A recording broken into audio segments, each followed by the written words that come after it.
Ribuan warga Muslim Kota Ambon memenuhi lapangan Merdeka Ambon dalam pelaksanaan Salat Idul Fitri 1 Syawal 1445 Hijriah atau pada Rabu 10 April 2024.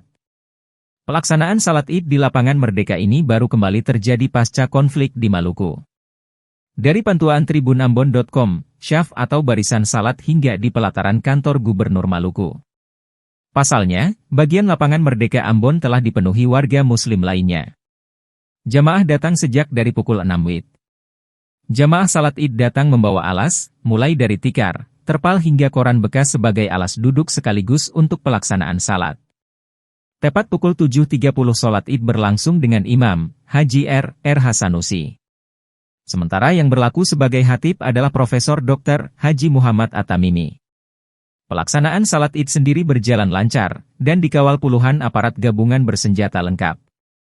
Sejumlah organisasi kepemudaan juga turut mengamankan jalannya ibadah 1 Syawal itu.